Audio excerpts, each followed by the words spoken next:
My money's still on the husband, and not because he's white, but because this was her birthday trip. She went and got a new wig, got her lashes did, nails did, toes did, picked out outfits, and created an itinerary for her birthday. She had no idea that this man was going to propose to her in such a beautiful place, like Africa. She would have been ecstatic. It's my birthday and my man is proposing to me? Hell yeah.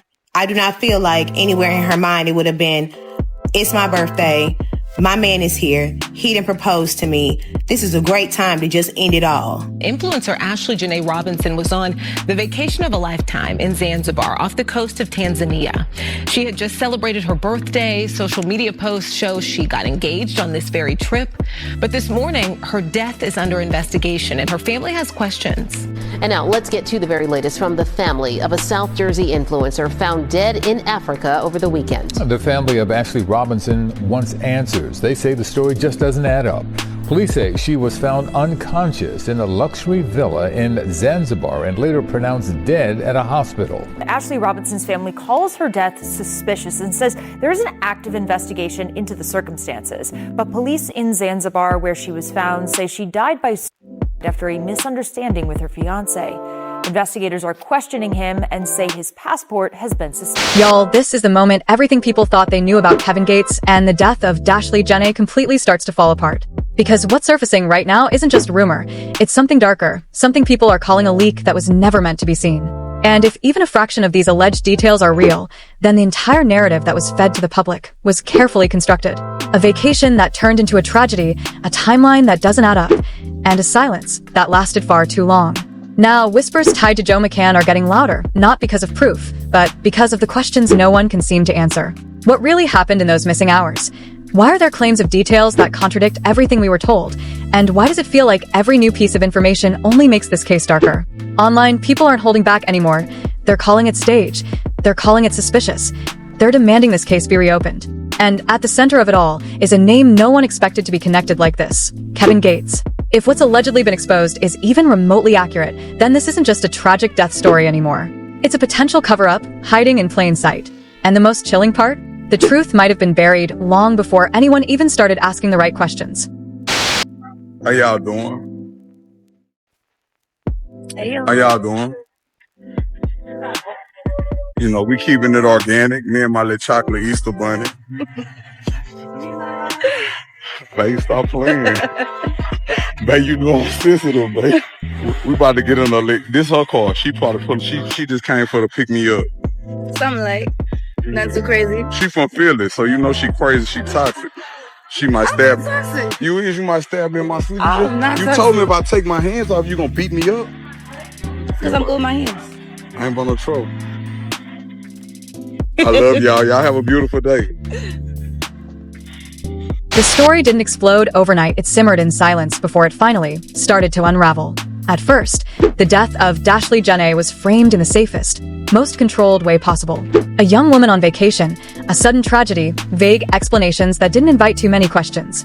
Words like natural causes and possible suicide were quietly circulated, almost as if the narrative had already been decided before anyone could challenge it. But that version didn't sit right. Not with the people who followed her. Not with those who began digging deeper. And definitely not with the growing number of voices online who started noticing the gaps. The kind of gaps that don't just happen by accident. Because the moment timelines were examined, things stopped making sense. There was a delay. A long one. Hours passed between the moment she was reportedly found and the moment her family was informed. 11 hours of silence. 11 hours where no clear explanation has ever been fully laid out. No detailed breakdown. No transparent sequence of events. Just a gap sitting there unanswered. And that gap became the first crack in the official story. Then came the speculation, slow at first, then impossible to ignore.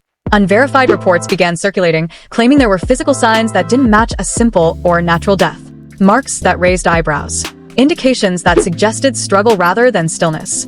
And the most disturbing claim of all, that the cause of death may involve asphyxiation. The family of Ashley Robinson. She's the 31-year-old influencer who was on vacation with her fiance celebrating her birthday. He actually proposed on the trip.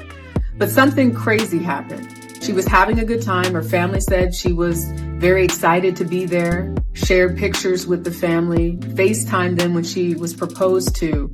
But they released a statement saying that Ashley was found unconscious in her villa and was rushed to a local hospital where her death was confirmed hours later. Not confirmed, not officially stated, but repeated enough times from enough corners that people started asking a dangerous question. What if this wasn't what it was made to look like? That question changed everything. Because once doubt enters a case like this, every detail becomes suspicious. Attention quickly shifted to the person who was closest to her in those final moments, Joe McCann. He was there on the trip.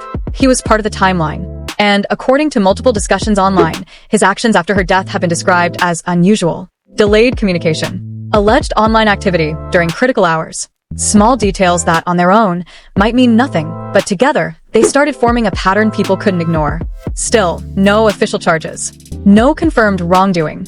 Just a cloud of suspicion that refuses to clear. And then a new name entered the conversation. Kevin Gates. His alleged connection to leaked autopsy details didn't just add fuel to the fire, it detonated it. Because suddenly, this wasn't just about timelines or behavior anymore. It was about information that was never supposed to reach the public. Details that, if real, could directly challenge the original narrative. Details that suggest something far more violent, far more intentional. The internet reacted exactly how you'd expect. She was starting the next chapter of her life.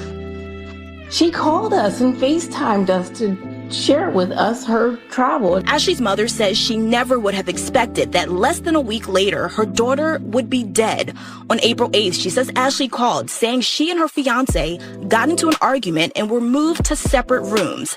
The next day, she received another call, this time from her fiance. He told me that Ashley did something to herself and that she was being taken to the hospital. I said, what happened when? And he told me it had been 11 hours prior. Hours later, the luxury resort the couple was staying at called saying that Ashley passed away. Explosively, people began dissecting every angle. Old posts resurfaced. Theories multiplied. Some called it a cover-up. Others claimed the truth had been hidden from the very beginning. And with every new claim, the pressure grew louder. Reopen the case.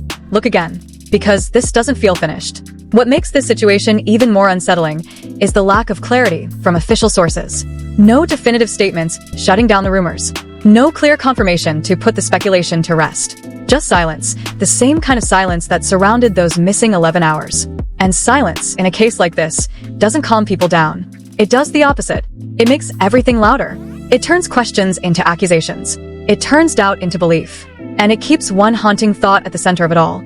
If the original story was incomplete, then what really happened to Dashley Jenae? Alright, hear me out.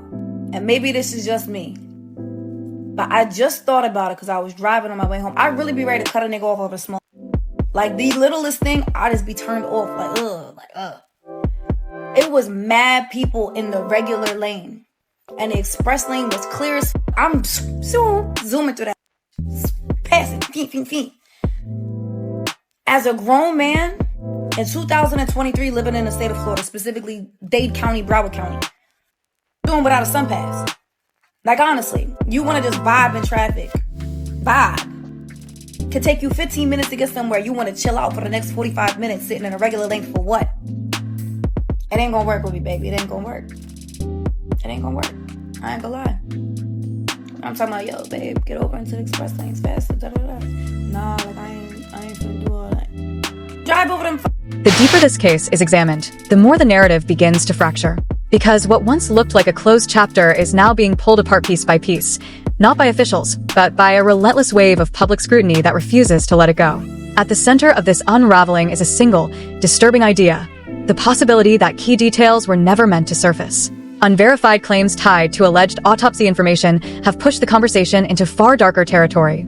According to these circulating reports, the condition of Dashley Jenae's body raises questions that don't align with the earlier explanations. Observers point to descriptions of marks that suggest resistance, not resignation. Indicators that imply force, not accident. And then there's the most chilling allegation, that her final moments may have involved restricted breathing. Asphyxiation.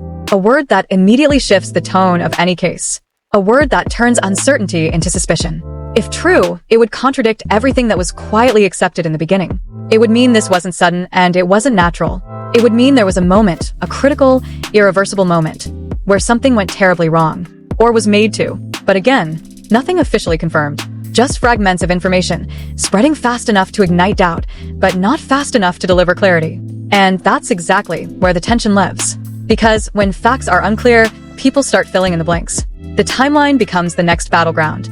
Those 11 missing hours are no longer just a gap. They've become the focal point of everything.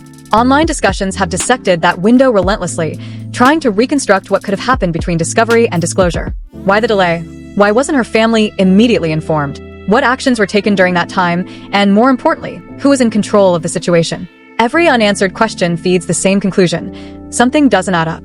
That's where attention circles back to Joe McCann. Not as a confirmed suspect, but as a central figure whose proximity to the timeline makes him impossible to ignore. According to ongoing discussions, there are claims about inconsistencies in his behavior. Moments that appear out of sync with the gravity of the situation. Allegations about digital activity that seem to overlap with the critical hours in question. Individually, these details might be dismissed. Together, they paint a picture that many are finding difficult to overlook. Still, it's important to acknowledge the line between suspicion and proof, a line that, so far, has not been officially crossed. No charges. No formal accusations. Just a growing cloud of unanswered questions. And then comes the most disruptive element in the entire situation: Kevin Gates. His alleged connection to the so-called leaked autopsy details has intensified everything. Because this isn't just about speculation anymore. It's about the idea that sensitive information may have been circulating behind the scenes, away from public oversight. If those details were never meant to be released, how did they surface? Who had access? And why now? The timing alone has raised eyebrows. Some believe it's a breakthrough. Others think it's a distraction. But either way, it has forced the case back into the spotlight, and not in a controlled way. In a chaotic, unpredictable surge of attention that refuses to be contained. Social media has turned into a courtroom of its own. Opinions are forming faster than facts. Narratives are being built in real time. And with every passing hour, the demand becomes louder. Reinvestigate. Re-examine. Because the version of events that was once accepted is no longer holding. And what makes this even more unsettling is the absence of definitive closure. No clear answers from authorities, and detailed explanation to counter the claims, and resolution that brings certainty. Just a case that feels unfinished, suspended between what was said and what might be true. And as more eyes lock onto the story, one possibility becomes harder to ignore. If critical details were overlooked or deliberately withheld, then the truth isn't just missing. It's waiting to be uncovered. What makes this case even more unsettling is how every attempt to clarify it only seems to deepen the mystery. Because by now, this isn't just about a timeline or a set of alleged details, it's about a pattern. A pattern where every answer creates two new questions, and every explanation feels incomplete. The name Dashley Jenae is no longer being spoken in the context of closure. It's being repeated as a question over and over again across platforms, across discussions, across a growing wave of disbelief. What really happened? And why does it feel like the closer people get to that answer, the further away it becomes? Because the more the alleged details circulate, the harder it is to ignore the contradictions.